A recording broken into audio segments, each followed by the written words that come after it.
Good morning again to everyone and welcome again to my channel, and it's me again, ang inyong chismosong kaalda vlogger.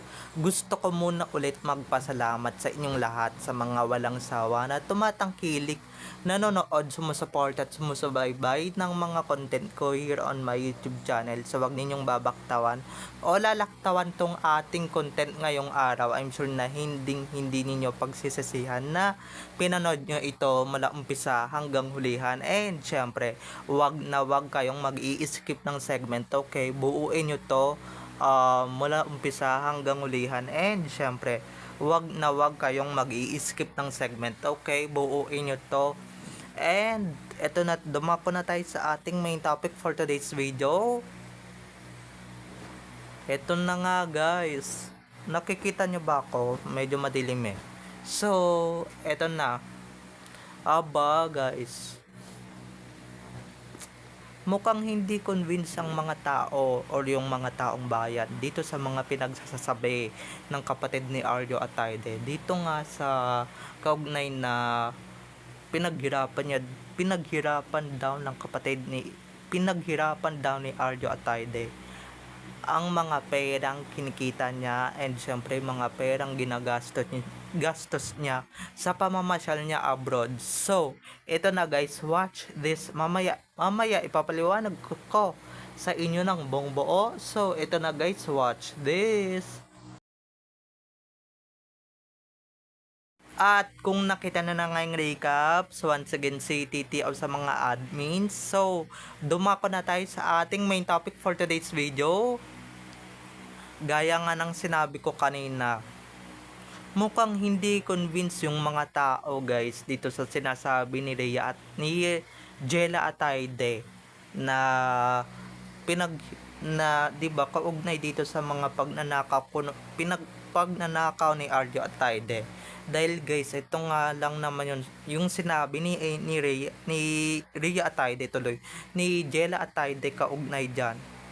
Ito na nga, dahil itong si Jella Atayde guys, hindi, 'di ba, dinipensa niya yung kapatid niya at saka dinipensa niya yung mga kapatid niya sa mga nambabatikos dito na keso yung mga yung mga ginagamit daw ni Arjo pamamasyal, yung mga ginagamit daw ni Arjo na pera is anong tawag dito, pinaghihirapan daw, hard work money lang daw yung mga perang ginagasta ng kanyang kapatid na si Arjo Atayde. Talaga ba? Kung ako yung magsasabi na hindi talaga pinaghirapan ni Arjo yung mga perang ginagamit niya pamamasyal sa abroad, 'di ba? Paano kung sabihin namin sa iyo yan, Jella Atayde, 'di ba? Paano kung gisingin ka namin sa katotohanan, 'di ba? At ito lang mga ka-ADN na, ito lang talaga yung um, walang kwentang pagdedepensa kay Arjo, 'di ba? Walang kwenta kasi alam niyo ba kung bakit? Walang naniwala dito eh. Walang naniwala dito na si Arjo talagang hindi niya gagamitin yung sarili niyang pera, 'di ba? Na sarili niyang pera pala yung mga pinagagastos niya sa abroad. 'Di ba? Pinagbibiling niya ng plane ticket, pinangbibili niya ng mga ticket pa abroad, 'di ba? So sino maniniwala diyan? Sino mga niloko ng kapatid mo, Jella? 'Di ba? Sino yung mga ginago ng kapatid mo? Ano 'yan? Ano 'yan? 'Di ba? 'Di ba? Paano ba naman kami maniniwala or paano kami mako-convince na hard work man ito ng kapatid mo? 'Di ba? Ang tagal nang hindi artista ng kapatid mo buwat nung tumakbo siya sa politics, 'di ba? Buwat nung nag-politics siya, hindi na siya nag-aartista. So paano kami maniniwalang hard work man ito ng kapatid mo or pinaghirapan ng kapatid mo itong mga pinaggagastos niya sa abroad or yung mga pinanggagastos niya pa abroad pang alis niya, 'di ba? Paano kami maniniwala? Kitang-kita naman namin namin sa mga mata namin na hindi naman talaga siya nagtatrabaho, hindi naman siya nagtatrabaho para sabihin mong hard work money niya yan, 'di ba? At hindi rin kami naniniwala na galing sa hard work money ninyo yung mga pinangbili nyo dyan sa mga kung ano namang chopper mo, sarili mong bahay, 'di ba? Sariling bahay ng nanay mo, 'di ba? Kasi nga wala nang kumukuha sa inyo matagal na, 'di ba?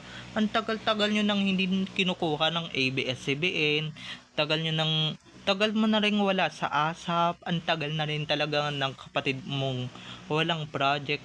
Medyo nga yung kapatid mong si Rhea Atayde ay sumusundot-sundot pa talaga ng bonggang-bongga, 'di ba? Sumusundot pa talaga. Pero pero para sabihin mong kayo ng kapatid mong si Arjo or si Arjo na sinasabi mong pinaghirapan niya yung mga perang pinagkikitaan niya, yung mga perang ginagastan niya pa abroad. Kasi 'di ba? Wala naman 'di ba? Wala ngang naniniwala eh. Wala ngang nagpapabudol sa mga budol na salita ni Jella Atayde, 'di ba? Walang nagpapabudol mga ka-Aldab Nation. So tayo nga hindi convinced. Yung mga casual netizens pa kaya hindi fan ng ng ng ng magkapatid na yan, 'di ba? Sino ba naman maniniwala diyan? Number 1 na sinungaling yang si Arjo, 'di ba? Number 1 na manloloko yan si Arjo. So 'di ba? Malamang sa malamang at sa kapatid niya pa talaga galing ha. Sa kapatid niya pa talaga galing. Ano yan? Linis pangalan, 'di ba? Nililinis mo pangalan ng kapatid mong kriminal, 'di ba? Kung ako sa iyo, Diro, wala na. Wala ka nang malilinis dahil napakadumi na ng pangalan ng kapatid mo eh. 'Di ba? Na siya mismo yung gumawa, 'di ba? Siya mismo yung gumawa ng sarili niyang ikadudumi sa mundo ng showbiz. Maski showbiz, guys, sinusuka na yung pamilya na yan. Kaya paano ninyo sasabihin, 'di ba? Paano niya masasabi na galing sa hard work money yung pinag-ano ng kapatid niya, 'di ba? Yung ginagasta ng kapatid niya papuntang Paris, France, 'di ba? Papuntang Guam, Mal papuntang Greece, 'di ba? Papuntang ganito, ganyan na abroad. Paano? 'Di ba? Kung si Alden ka pa, pwede ka namin paniwalaan. Pero yung itsura ng kapatid mo, hindi namin paniniwalaan 'yan. 'Di ba? Dahil nasa itsura nyo naman talaga yung magsinungaling, nasa itsura nyo naman talaga yung hindi mapaniwalaan or hindi namin paniwalaan, 'di ba? Nasa itsura nyo naman eh, 'di ba? Kung meron man kaming dapat paniwalaan is yung mga ano yung mga fandom na yan, 'di ba? Yun lang yung mga ka-Aldab Nation. Kaya never namin paniniwalaan yan si Arjo or yung kapatid niyang si Jella, dahil nga puro lang yan kasinungalingan, puro lang yan kabalbalan yung mga gagong yan, 'di ba? Puro lang sila kawalang yaan. Kaya sorry na lang kayo mga ka-ADN, 'di ba? Sorry na lang kayo dahil never talaga tayong maniniwala diyan. Sorry na lang kayo yung mga mapilit na said na keso hindi daw magnanakaw si Arjo at hindi daw nanggagasta si Arjo ng pera ng taong bayan. Maniwala, 'di ba? Baka gusto ninyong pakantay natin yung mga netizens, 'di ba, na ninakawan Arjo Atayde, 'di ba? Kung hard work money yan, ba't ganyan kayo kayaman? Ang sabihin ninyo, guys, may dirty business talaga yan si Arjo, katulad ng dirty mind niya, 'di ba? 'Di ba? Kasi kung pag-artista lang yan, 'di ba? At saka hello, para sabihin mong hard work money yan, nasa yung mga kinita ng movies niya na First Day Last Day, 'di ba? Baka nasa libo lang 'yun eh. Mayaman na pala 'yun, 'di ba? At saka yung mga teleserye, 'di ba? Wala, nag-flop din lahat ng teleserye na ginawa niya. 'Di ba? Meaning, guys, hindi yan ganyan kayaman kung puro showbiz lang ang inaatupag niyan, 'di ba? Kasi hindi naman lahat sa showbiz ay mayaman, 'di ba? So yun lang mga ka-ADN, nagtataka lang ako ba't niya dinedepensa ng ganitong salita si Arjo, na wala naman talagang katotohanan na mayaman, 'di ba? At galing sa hard work money, mga pinagkikitaan na ito ni Arjo, or yung hard work money daw yung ni-spend ni Arjo pa abroad. Di ko man naniniwala. Kami guys, marami kaming mga proofs at mga evidences na galing talaga sa nakaw ang mga ginagastos ni Arjo, 'di ba? Galing sa nakaw 'yon. Okay? So wag niyo nang ipagpilitan pa.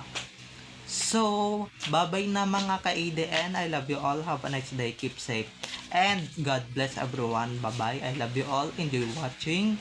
Don't forget to subscribe to my YouTube channel. And syempre, don't forget to click the notification bell para pag nag-upload ako, kayo agad ang unang-unang manonotify sa aking mga susunod pang i-upload na mga videos. Okay? So, bye-bye na mga ka-ADN. I love you all. Have a nice day. Keep safe. And God bless everyone. Bye-bye. I love you all. Enjoy watching. Bye-bye.